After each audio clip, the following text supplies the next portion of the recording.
I've read it. It's really good. Barleen, the stage is yours. Yeah. Echoes of Innocence.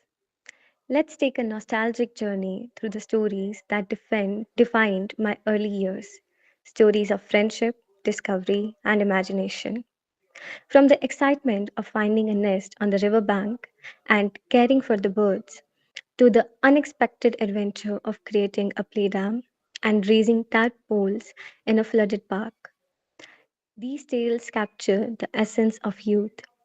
Finally, revisiting the days when my first smartphone opened the door to a new world of games and adventures, where persistence and strategy were tested in the digital landscape of Clash of Clans. Each story reflects the innocence, wonder, and challenges of growing up, reminding me of the small victories and unforgettable moments that shape who I am today. Ready to relive the past? The bird and the nest. Some memories stay etched to our hearts forever, and this one such memory for me. It dates back to my first grade days, a time when I had just gotten my first phone, a sturdy Nokia. Like any other child with a new gadget, I had countless stories tied to it. One particular day, while traveling along the riverbank near a canal with my father, we stumbled upon a nest. It was perched high up in a tree, but oddly, it had no birds or eggs inside. Curious, I asked my father why was it empty. He gave me an answer, but honestly, I can't remember what he said. What I do remember though is asking him if we could take the nest home. Being the collector I was, and still am, I had a habit of picking up anything I liked from the roadside. My father, always encouraging, but with a sense of practicality, agreed on one condition. If you can climb the tree and collect it without damaging the nest, we can take it home, he said. With determination in my heart, I climbed the tree and carefully brought the nest down intact. We took it home, and there it stayed, a piece of nature within our walls. Every morning, a group of birds would visit the small garden in front of our house. Out of, out of all of them, one particular bird caught my attention. She was unique, always perching near the top of the door where we had a figure of Lord Venkatesh. She came without fail every morning at exactly 6 a.m.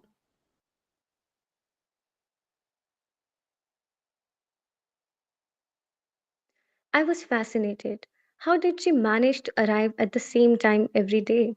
In truth, I started waking up at 5:30, keeping a clock beside me just to watch her arrive. Day by day, I gathered courage. One morning, I took some grains and cautiously offered them to her. She hesitated at first, but soon came closer. That was the beginning of a special friendship. An idea struck me one day. I decided to make the nest her home. I tied it securely to the wire near the Lord Venkatesh figure. At first, she seemed unsure, but gradually she grew accustomed to the new nest. What followed was pure magic. A few days later, she laid eggs in the nest. Before long, those eggs hatched into tiny chopping birdies. I watched in awe as the young ones took their first flight lessons right in front of our house. And then one day, the nest disappeared. I still don't know how and when it vanished, but the memory of that bird, her nest, and her little family remains a cherished part of my childhood. Then we have a picture. Yeah, I remember Octy telling me that he took it with the Nokia. Yeah, the one he mentioned he got. There are birds inside.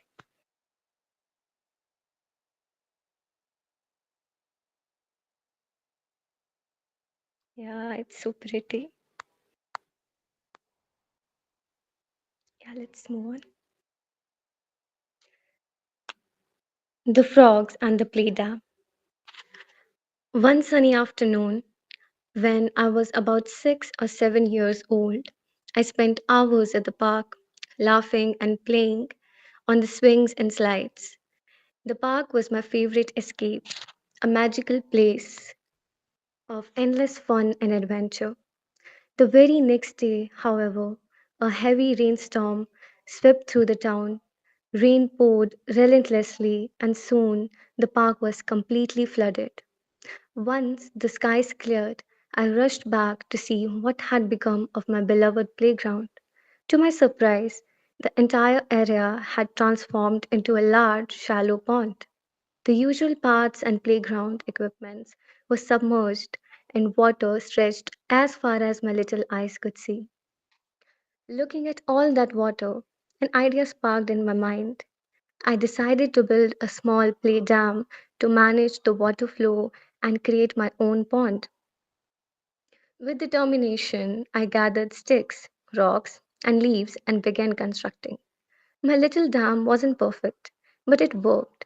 It formed a small pool of water where I could admire the reflections of trees and sunlight dancing on the surface.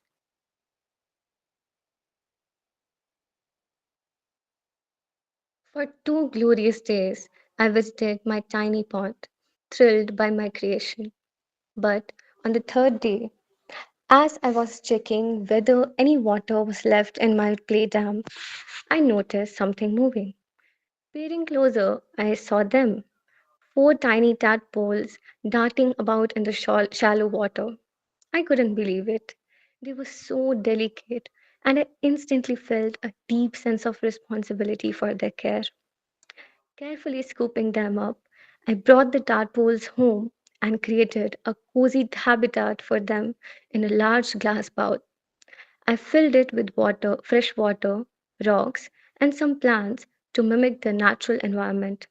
Feeding them daily, I watched with fascination as their tiny legs began to form and their bodies transformed. Witnessing their journey to becoming frogs was nothing short of magical.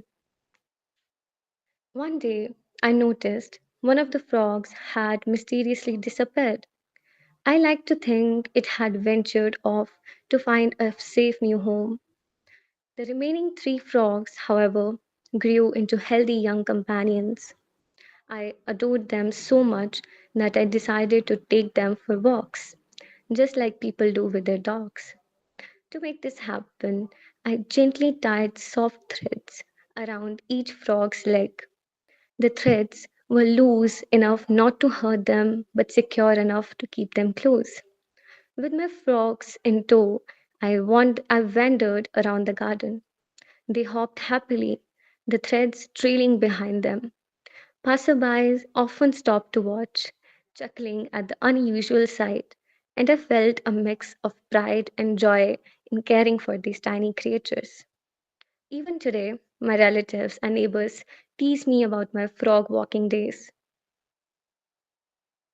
As weeks turned into months, my frogs grew stronger and more independent. I knew the time had come to let them return to the wild. With a heavy heart, I brought them back to the park where I'd first found them. Gently, I released them, watching as they hopped away into their new lives. But one of them didn't leave immediately. Instead, it stayed near me for about 10 minutes, as if saying a final goodbye.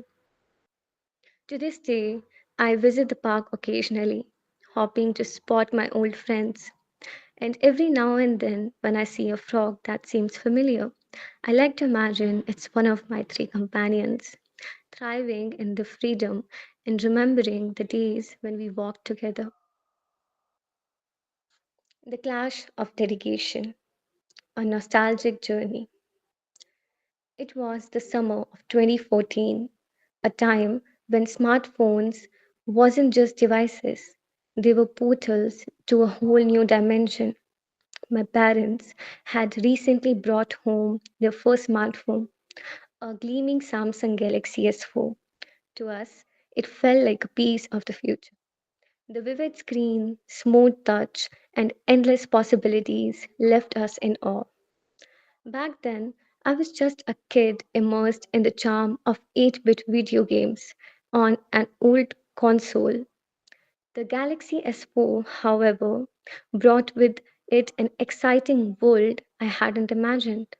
Among the many discoveries it offered, one stood above all: Clash of Clans, a game that would define my days and haunt my nights.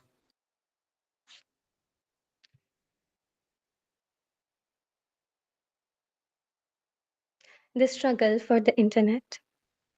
Back in those days, internet access wasn't as easy or affordable as it is now.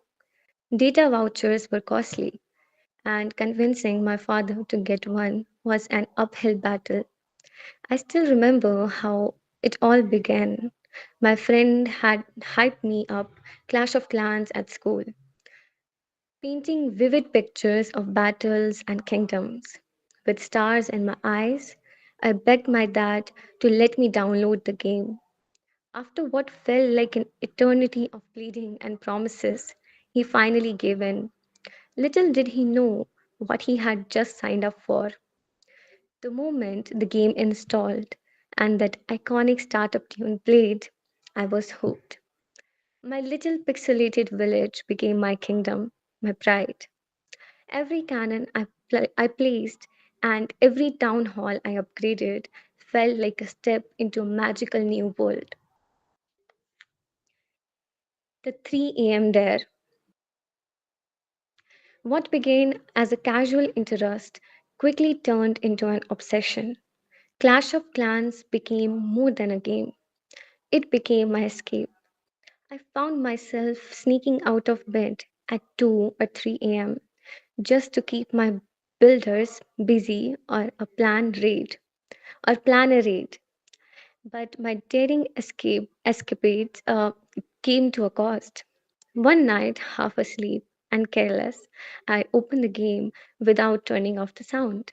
The startup tune, tune, tune, okay, yeah, that that sound bled through the silent house.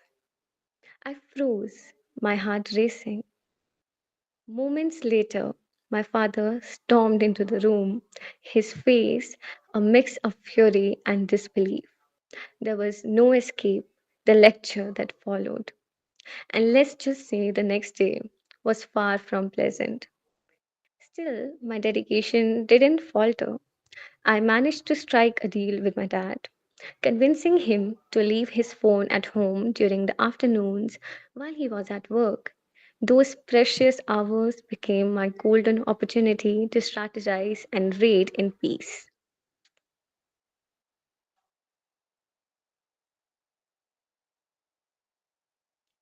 The great internet lockdown.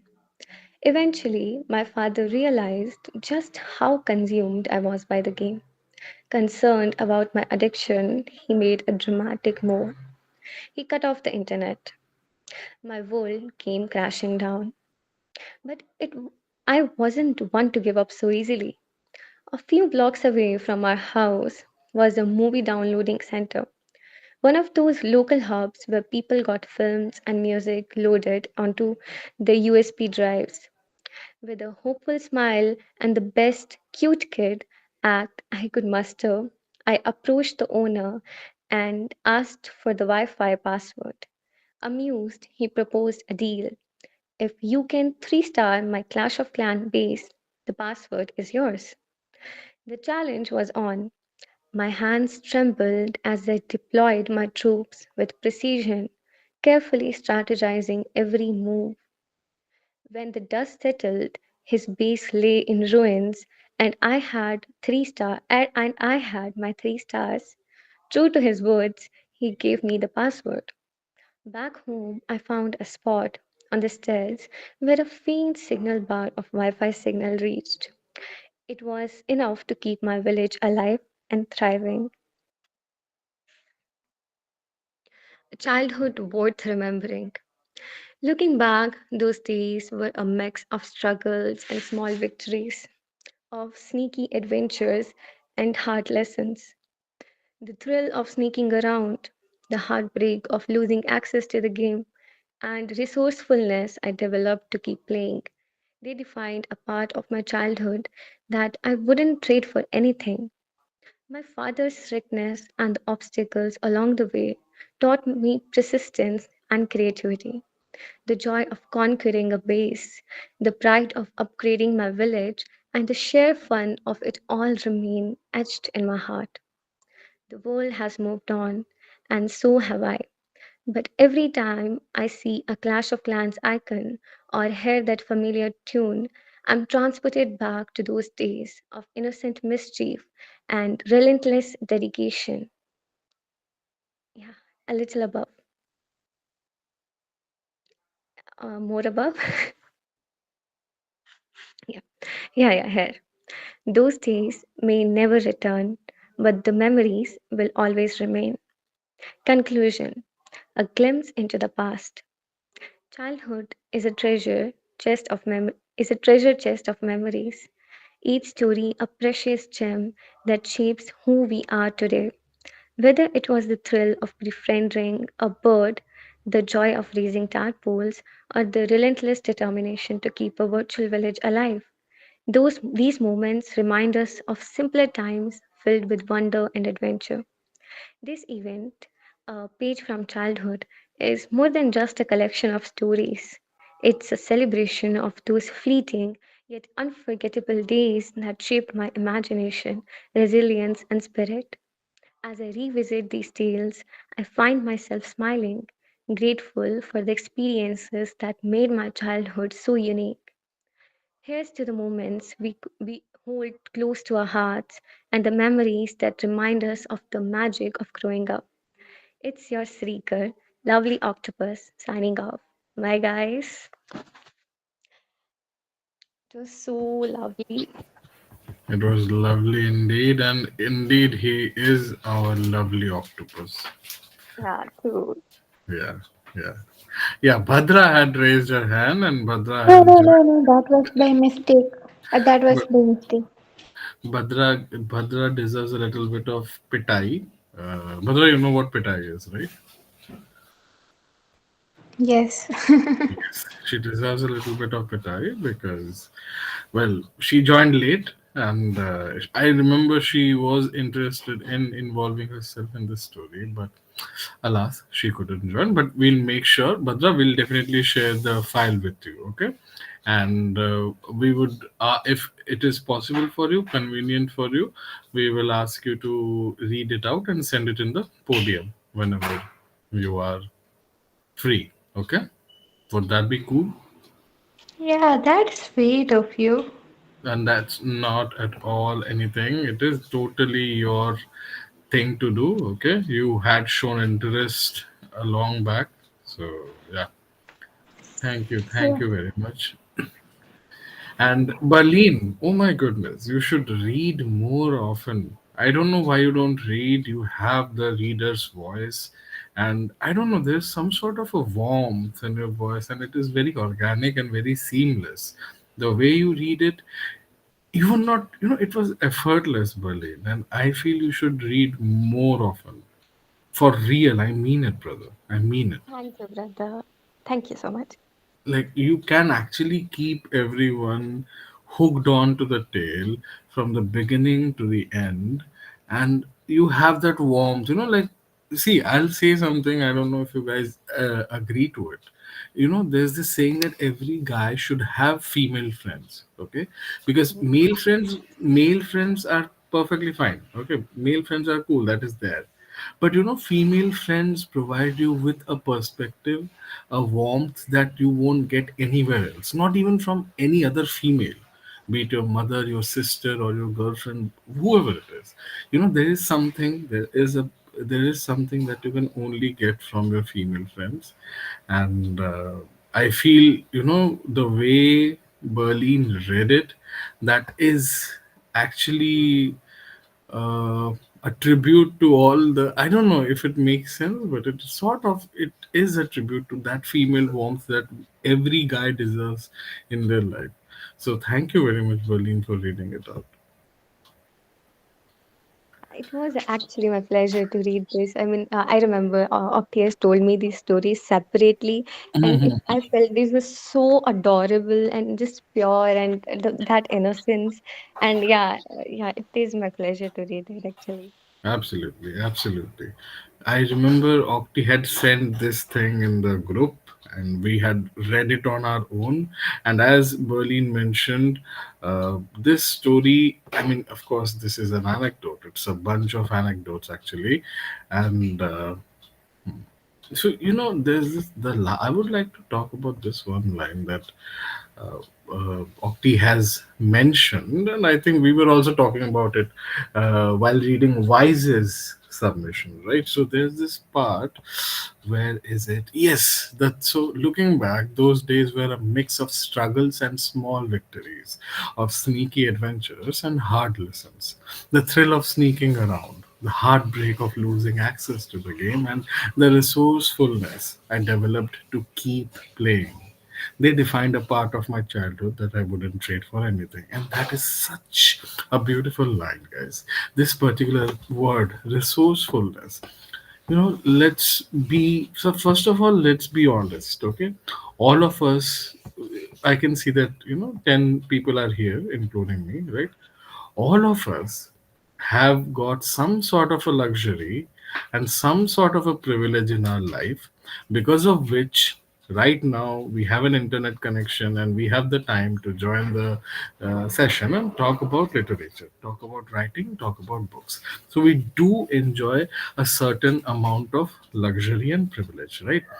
But if you go back in time and if you think about it, maybe many of us didn't have a direct access to the internet all the time, right? And that is something that Octi actually explicitly talks about here.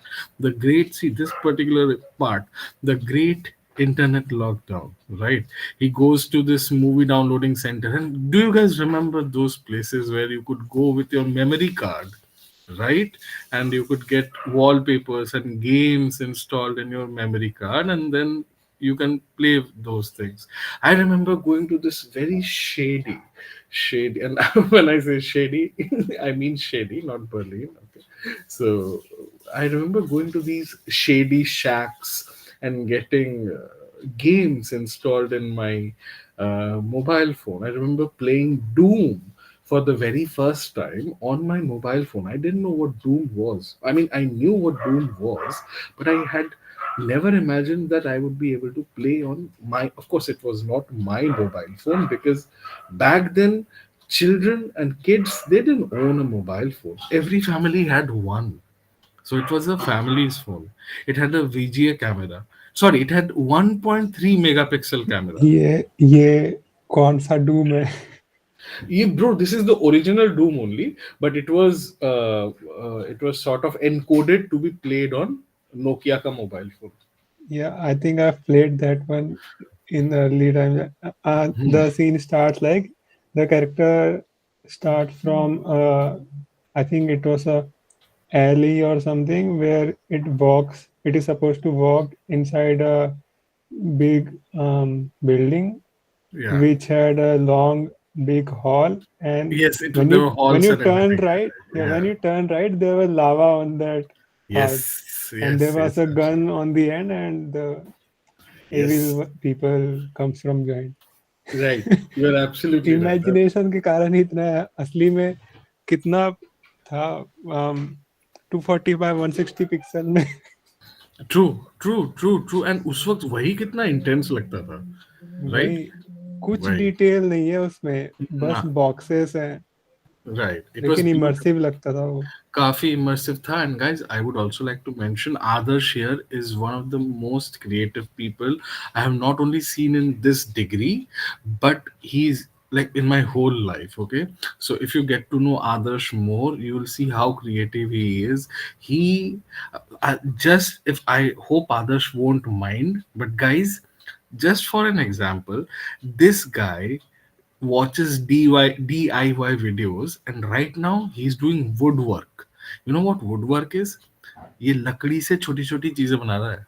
ठीक है, so that level of creativity this boy has. Okay, so if you get to know Adarsh more, he is very active in our society, he is very active in the groups, he is amazing. He's amazing. So when he talks about creativity and imagination, you know it is the real deal. So yeah, so and I can see. Okay, I will definitely read all the messages in the chat box. But I can see that Devansh has written. I remember it too. In 5 rupees, either you get 25 songs or one movie. So you remember those guys days, right? 5 rupees got you 25 songs. So the value of five. आज के ज़माने में you will get a packet of chips, which is basically a packet of air, and that's the most you can get, right? But back then you could get a movie or 25 songs, and I guess all of us are familiar and probably grateful to Pakistan for one thing, that is songs.pk. I hope you guys remember songs.pk, right?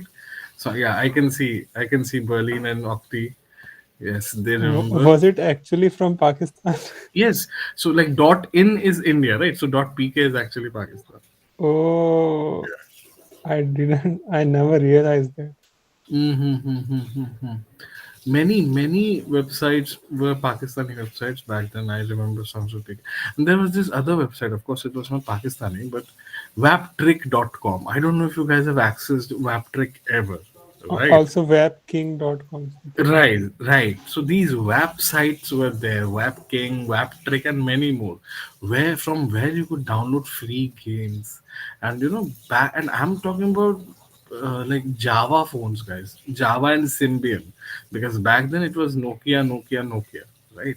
So the Symbian was the smartphone. It was the beginning of the smartphone era. Android and Windows and everything else came later on. Nokia had Symbian and it was God, right? Mr. Jat, I remember Mr. Jat. I do. And there was this another weird website called Santa Banta for downloading weird stuff, wallpapers and all. Nokia was God. Nokia was indeed God. And if you guys remember the E series of the Nokia phones, E series or N series, they were, oh my goodness. Today we have much better phones in terms of performance, in terms of hardware, and in terms of software. But if you talk about looks and the tech savvy aura, back then nothing could beat Nokia. And Devansh, true, Lumia was good. Definitely. I owned a Lumia phone. I regret buying it, but the looks were amazing. It looked like a shard of glass. So yeah, that was there. So let's see what the chat box is saying. I can see actually that Shrik. Oh, I think some new people have joined. Hello, Abhishek Bhaiya. Thank you for joining. Abhishek Bhai has joined. Hello, Satyaki. Hello, Bhaiya. Hello, Anusha. Thank you for joining, brother. Who else has joined? Okay, I can see two new faces. Well, not two new faces, of course, two new thumbnails. I can see Suhani and Sandeep. Guys, this is your first session for both of you.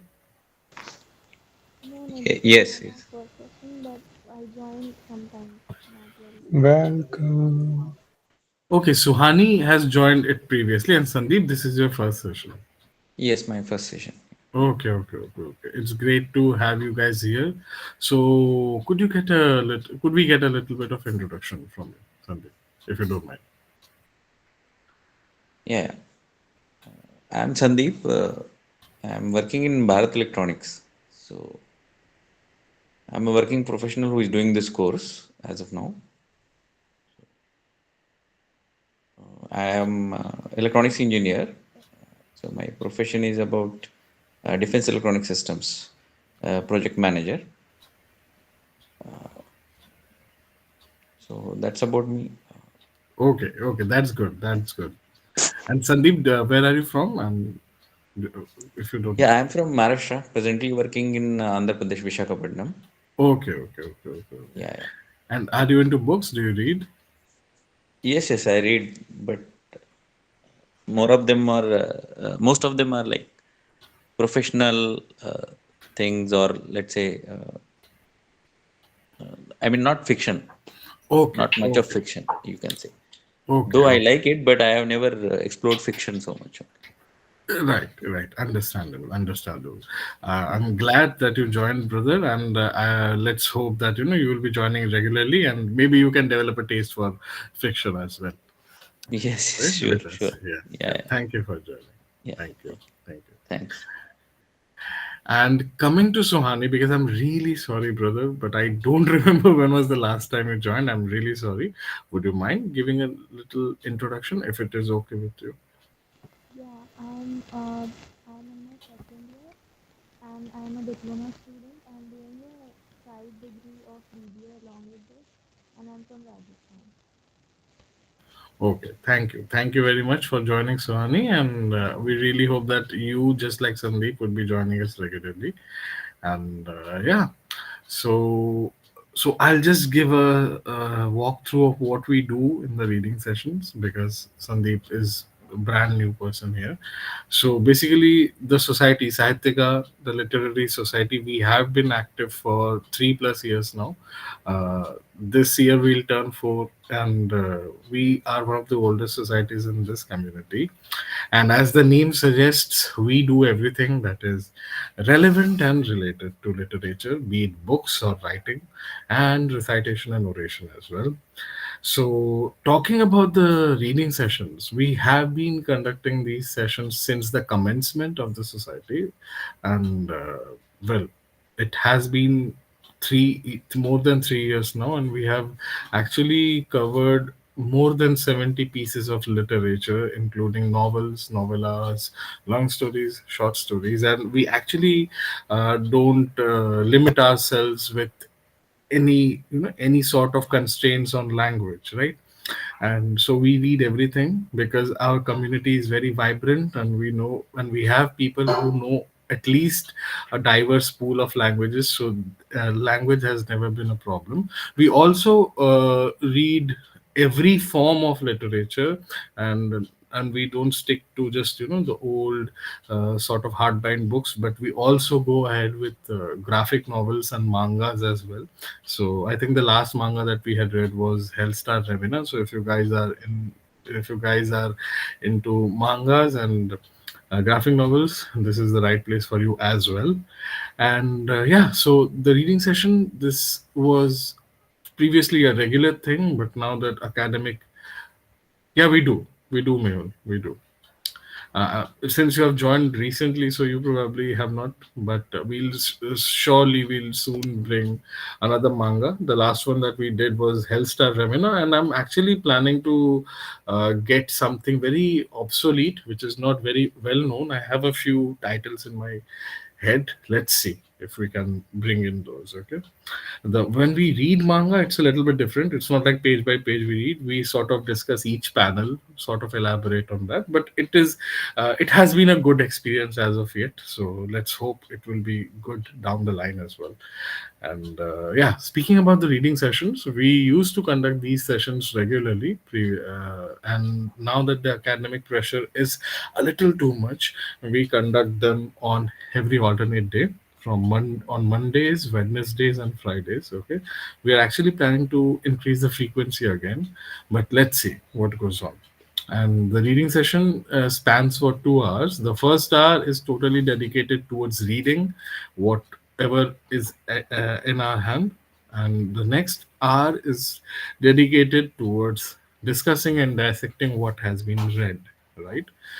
Nowadays, for the past few weeks, what we are doing is we had recently conducted an event. Yeah, by the way, being the literary society, we conduct frequent events which are based on literature of every form, not only submission based events like writing events and we conduct writing events, we conduct caption writing contests and everything that you can imagine. It is not always a serious writing contest. Sometimes it's really fun. Okay. And we also conduct open mics frequently. We conduct not only open mics but competitive poetry as well. And we have been conducting so as of now, the number of events that Sahityaka has conducted for the past 3 years it is 50 plus actually, and we have got good amount of response from the society, from the community. And one such event was from the pages of childhood, where the aim for every participant was to write a story which actually described their childhood nostalgia, right? So for the past few weeks we are not only reading the book at hand, but we are also reading those submissions. So yeah, today we read Sreekar, who is present here, his submission, which was titled which was titled aptly, by the way, Echoes of Innocence. Okay. And I'll be sharing this in the library group. If you guys are in the WhatsApp, you know the library group exists. I'll be sharing this over there. So you guys can download it and read it in your free time. Meanwhile, Bhadra has been kind enough. She said that in her free time, whenever she is convenient, she will read it, and that will be a nice audio experience for her, and she'll be sharing it down the line in the podium. And if you guys have joined us late tonight, I'm really sorry, but you have missed the amazing voice of Berlin, who did justice to the story, to the anecdote, and read it finely, with finesse and precision. So thank you, Berlin. And of course, the story itself was amazing. Thank you very much, Octy, Shrikar. It was wonderful. Okay. And yeah, now coming to the chat box. So I hope Sandeep and Sohani, your stay here will be amazing. Okay. And if you guys cannot turn the mics on while we are discussing, you can always use the chat box. Okay. And now that we have finished reading the first story of today's session, that was basically written by Shrikar here. Before moving on with Salem's Lot, the book that we are reading, we will read out what the chat box has been concocting for us. Okay, so let's see. Okay, there's a little bit of chat going. There was a little bit of chat going on about Clash of Clans. I used to play. Was never a big fan, but I can totally see. So I play Minecraft, and I'm really serious about playing Minecraft. And I recently find out that Shrieker and Berlin also play Minecraft. So I can see where Shrieker gets his taste in Minecraft from. So he has another story. So Shrikar has another story, and he has titled it Bablu, a tale of love and care. So when I was in sixth grade, we visited my father's brother's home. You could have written uncle, but okay. We visited my father's brother's home, which was also my granny's sister's son. While we were cleaning and rearranging the house, something unexpected happened on the attic. We found a tiny baby squirrel crying out with hunger and fear. Its fragile little body shivered as it screamed for help, but we knew we couldn't touch it. Someone has had once told me that if humans leave their scent on baby animals, their mothers might abandon. We waited, hoping its mother would return, but as the minutes turned to hours, its cries pierced my heart. Unable to bear its suffering, my uncle and I decided to step in. With a small syringe, we crafted a little contraption that mimicked a squirrel's mother's nipple. I took some patience. It took some patience, but eventually the little one calmed down as we fed it milk. The next day passed and the mother never returned. Seeing its vulnerable state, I suggested something bold. We should adopt him. Okay, there was a missing comma, but okay. So Shrikar Octi here suggested something bold, definitely a bold step, that we should adopt him. From that moment, the squirrel wasn't just a foundling, he became a part of our family. We named him Bablu, a name that felt just as playful and sweet as his personality. Bablu quickly grew into a mischievous and intelligent companion. Hello, Shankar. Thank you for joining, Poogie. Bablu grew into a mischievous. Hello, Shankar. Oh, I said hello Yes, a little bit yes. early. Yeah, thank you for No, joining, no, no. bro. You said it on right time. Welcome. Okay. Thank you. Thank you. Bablu quickly grew into a mischievous and intelligent companion. Every day, my uncle and I took turns feeding him, and soon he started recognizing us.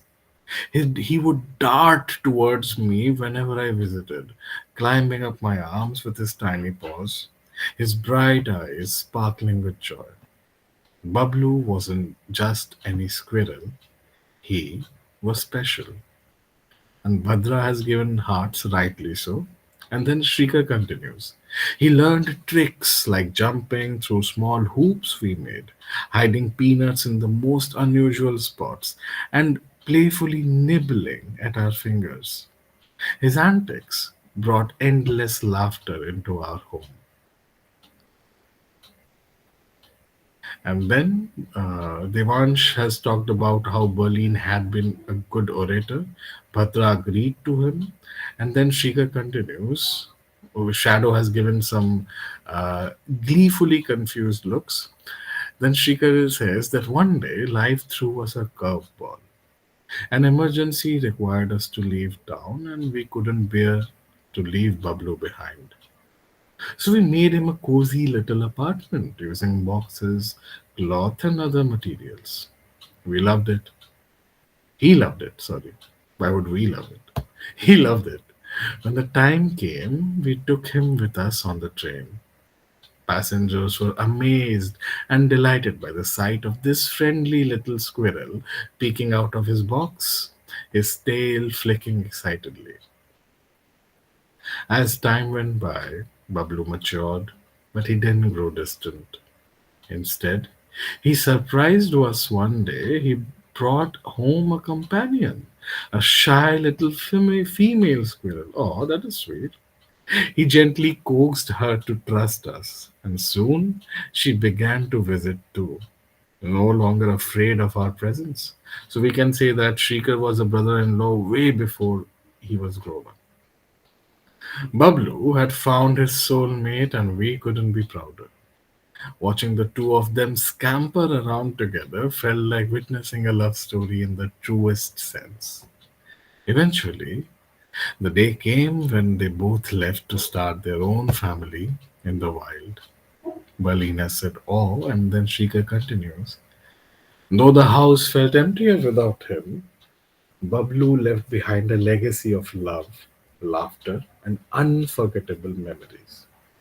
To this day, whenever I hear the rustle of leaves or the chatter of squirrels, I can't help but smile and think of Bablu, our tiny miracle, who taught us the true meaning of care and companionship. Oh my goodness, dude.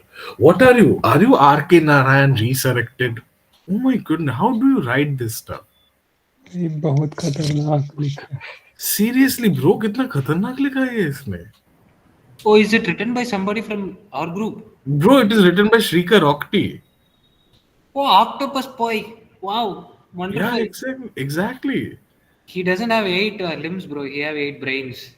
And he definitely has a huge heart. Such a beautiful Yeah. thing.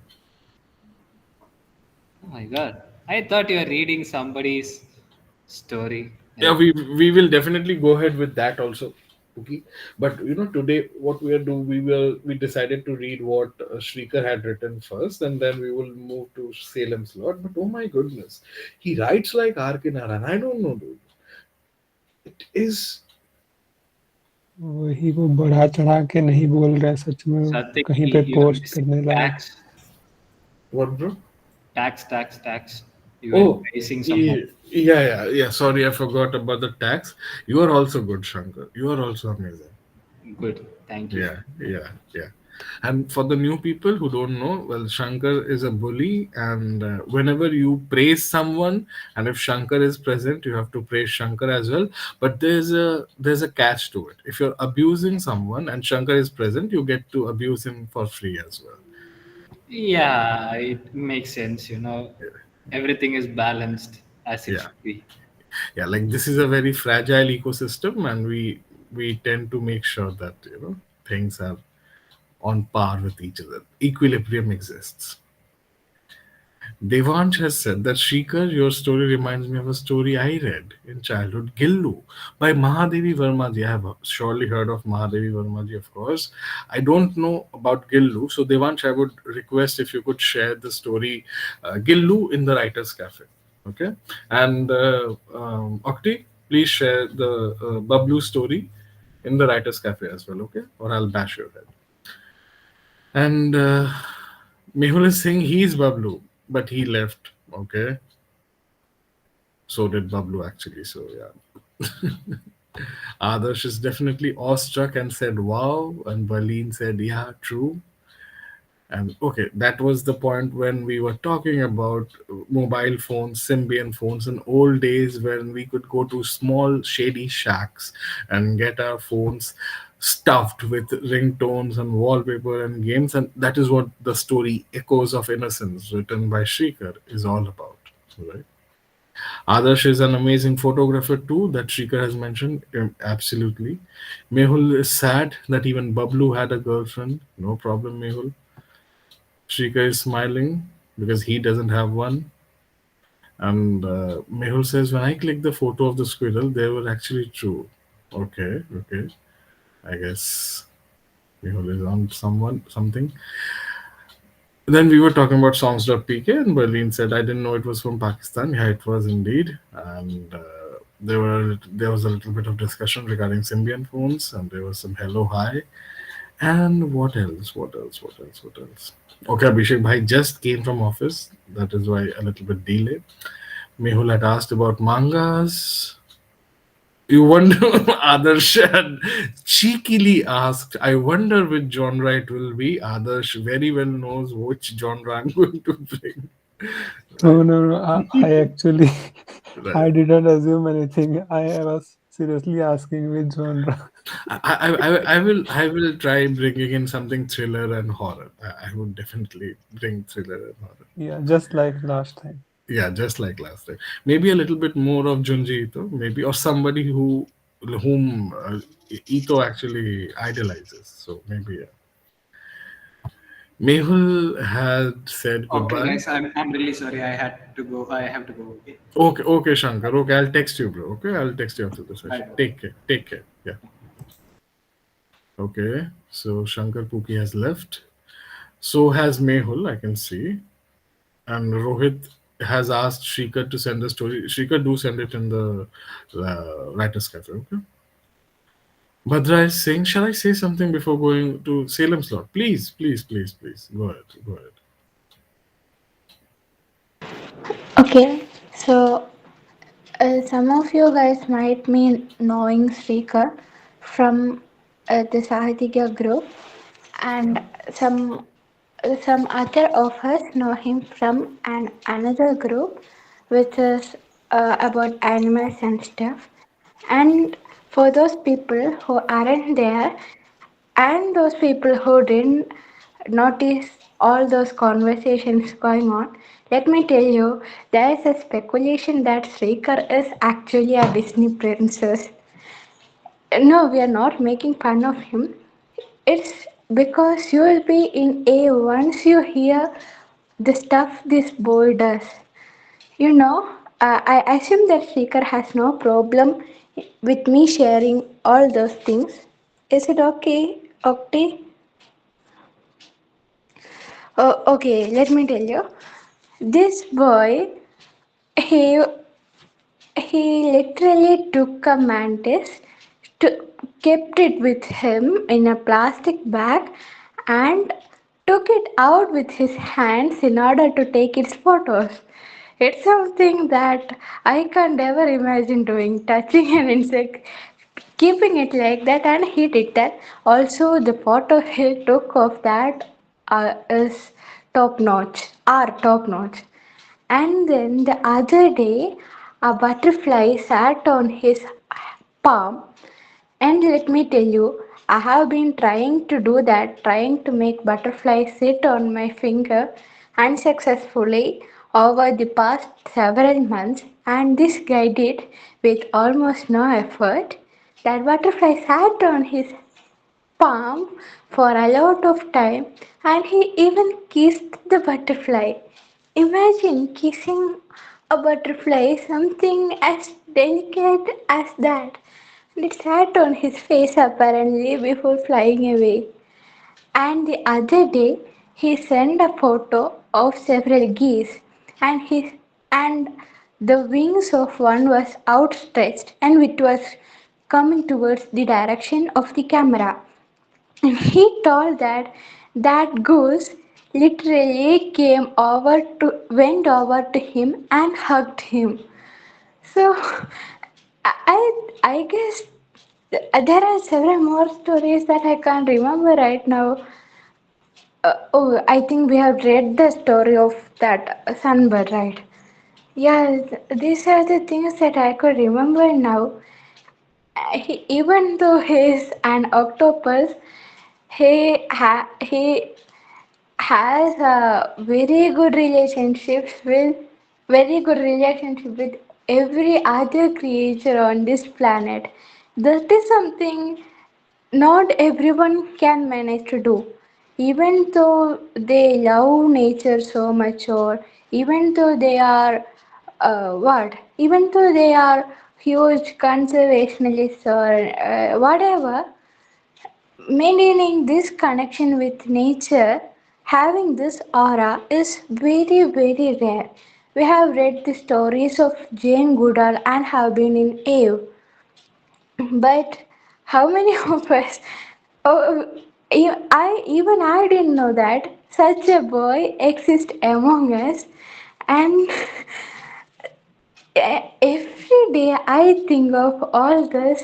I keep obtaining such a high esteem so that if I hadn't uh, what been engaged with him over several WhatsApp groups, talking to him, joking with him on things. Had he been a senior or something, I'm sure I would have been worshipping him, because that is the connection this boy has with nature is what I don't even have words to describe it. So that's it for people who don't know Octi here. He is not he is not like every other person you see here. He is something who is totally different, who has his own vibes, and finding a person like him in real life, finding another person like this is something I would wish you good luck on, because I'm pretty sure it would be the chances of you doing it would be very, very rare. So this is it. Sorry, Octi, if I embarrassed you, but again, this is the truth. I have not exaggerated even a bit, and yeah, that's it. I am overcome with emotions, you know. If someone compares you with Jane Goodall, you have to understand that there's something special about it. And the way Bhadra described you, Okti, you're straight away from a book. A guy who can kiss a butterfly with utmost delicate, despite the creature being one of the utmost delicate creatures on the planet. That is something. Oh, it ain't that great. Okay, I don't know. Okay, maybe not for you, because you can do it, but for us, for the generic people, it is definitely not. I'll save your name as Jane Goodall, not Octi, because I don't mean it as a joke, for real, because I don't think I feel there have been only a handful of people who could do this. Jane Goodall, Steve Irwin, and then we have Sreekar Sarma. So yeah, it seems like a dream for him. Yeah, I can see our boy, our little Octi, is a little bit uncomfortable, probably, but this is what you are, bro. You are precious, you're appreciated, your writing is amazing, you're probably see, if things go right, and it might seem far fetched, but the way you write, and if you keep on writing, who knows, you might be this generation's arc in Arayan. And we have always been joking about Octi having eight tentacles and eight brains, but we can totally agree on the fact that Octi might have eight hearts, right? So, yeah, that is there.